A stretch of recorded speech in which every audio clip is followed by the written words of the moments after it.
ತುಂಬ ಅಲ್ಲ, ಪ್ರತಿಯೊಂದು ಹೆಣ್ಣು ಮಗುನು ಅಲ್ಲ, ಎಲ್ಲ ವರ್ಗದವರು ಈಗಿದ್ದವರಲ್ಲಿ ಎಲ್ಲ ವರ್ಗದ ಜನರು ಇದ್ರು, ಪ್ರತಿಯೊಬ್ಬರು ಖುಷಿ ಪಟ್ಟಿದ್ದಾರೆ. ಯಾರೊಬ್ರು ಸಿನಿಮಾಗೆ ಅದಿರ್ಬೇಕಿತ್ತು ಇದಿರ್ಬೇಕಿತ್ತು ಯಾವ ಬದಲಾವಣೆನೂ ಹೇಳಿಲ್ಲ, ಏನೂ ಮಾತಾಡಲಿಲ್ಲ. ತುಂಬ ಮುಕ್ತ ಕಂಠದಿಂದ ಹೊಗಳಿ ಪ್ರೀತಿಯಿಂದ ಮಾತಾಡಿ ಹೋದ್ರು. ಎಲ್ಲರದು ಒಂದೇ ಮಾತು, super hit super hit super hit. ಅದು ಖುಷಿ ಆಗುತ್ತೆ.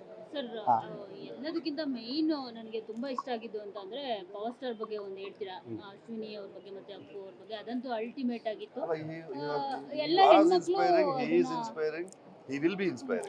ಅಂಡ್ ಆಮೇಲೆ ಇದ್ದರು ಇದಾರೆ ಹೋದ್ರು ಅಲ್ಲ, Appu is always there with us. And ಅವ್ರ ಜೊತೆ ಕಳೆದ ಕ್ಷಣಗಳು ಯಾವತ್ತೂ ತುಂಬಾ ತುಂಬಾ ಮಜವಾಗಿರುತ್ತೆ, ತುಂಬಾ ನೆನಪಿಗೆ ಬರೋ ತರ ಇರುತ್ತೆ, ಇನ್ಸ್ಪೈರಿಂಗ್ ಆಗಿರುತ್ತೆ.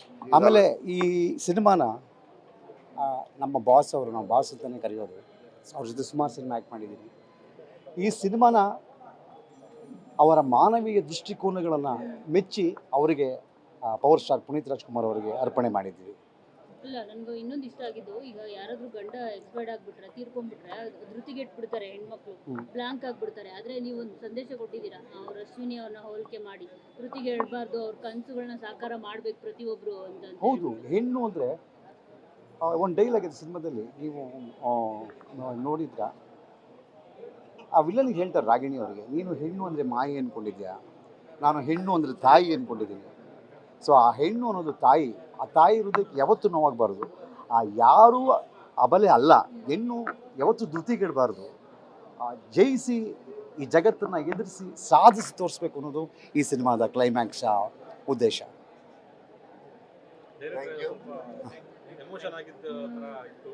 ಅಲ್ಲ, ಈಗ ಜನ ಸಿನಿಮಾ ನೋಡಿ ತುಂಬ ಚೆನ್ನಾಗಿದೆ ಅಂದಾಗ ಇದನ್ನು ನಾನು ಮಿಸ್ ಮಾಡ್ಕೊಂಡಿದ್ದೆ. ಇದನ್ನು ಕಟ್ಟಿಕೊಟ್ಟ ಪ್ರೊಡ್ಯೂಸರ್ ಮೇಲೆ ನನಗೆ ಅದು ಲಾಸ್ಟ್ ಟೈಮ್ ಸುಮಾರು ಜನ ನಮಗೆ ಎಲ್ಲರೂ ಒಂಚೂರು ಡಿಫರೆನ್ಸ್ ಒಪಿನಿಯನ್ ಇತ್ತು. ಈ ಸರಿ ಒಂದೇ ಒಪಿನಿಯನ್ನು ತುಂಬ ಚೆನ್ನಾಗಿದೆ, ಸೂಪರ್ ಹಿಟ್ ಆಗುತ್ತೆ ಸಿನಿಮಾ ಅಂತ. ಅದಕ್ಕೊಂದು ಸ್ವಲ್ಪ ಎಮೋಷನಲ್ ಆಗುತ್ತೆ.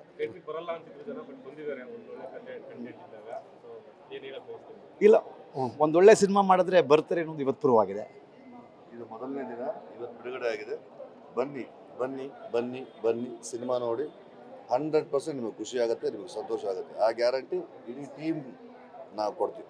Thank you very much. ಇವತ್ತು ಸಂಜು ವೆಟ್ಸ್ ಈಗ 2 ಬಂದಿರ್ಬೋದು, ಆದರೆ 1 ಯಾರೂ ಮಾಡಿಲ್ಲ. ಎಲ್ಲರೂ ಅದ್ರ ಬಗ್ಗೆನೂ ಪ್ರಸ್ತಾಪ ಮಾಡಿ ಹೋಗ್ತಿದ್ದಾರೆ. ಸೊ ಅದ್ರ ಬಗ್ಗೆ ಏನು ಹೇಳ್ತೀರಾ? ಅದ್ರ ಬಗ್ಗೆ ಈಗ ಇಲ್ಲ ಏನಂದ್ರೆ ಅದು ಅವತ್ತಿನ ಕಾಲದ ಸಿನಿಮಾ, ಇದು ಇವತ್ತಿನ ಕಾಲದ ಸಿನಿಮಾ. ಸಂಜು ವೆಟ್ಸ್ ಗೀತನ ಅವತ್ತು 4 ಕೋಟಿ ಇಟ್ಕೊಂಡು ಮಾಡಿದ್ದೀವಿ. ಸಂಜು ವೆಟ್ಸ್ ಗೀತ 2ನ ಇವತ್ತು 16 ಕೋಟಿಲಿ ಮಾಡಿದ್ದೀವಿ. ಸೊ ಅತಿ ಹೆಚ್ಚಿನ ರೀತಿಯ ಕ್ವಾಲಿಟಿ, ಅತಿ ಹೆಚ್ಚಿನ ರೀತಿಯ ಒಳ್ಳೆಯ ಸಂಗೀತ, ಒಳ್ಳೆಯ ಫೋಟೋಗ್ರಫಿ, ಮುಕ್ಕಾಲು ಸಿನಿಮಾನ ಸ್ವಿಟ್ಜರ್ಲೆಂಡಲ್ಲಿ ಮಾಡಿದ್ದೀವಿ. ಸೊ ಸಂಜು ವೆಟ್ಸ್ ಗೀತ ಪಾರ್ಟ್ 1ಗಿಂತ ಪಾರ್ಟ್ 2 ಅದ್ಭುತವಾಗಿದೆ, ಬಂದು ನೋಡಿ ಅಂತ ಹೇಳ್ತೀವಿ.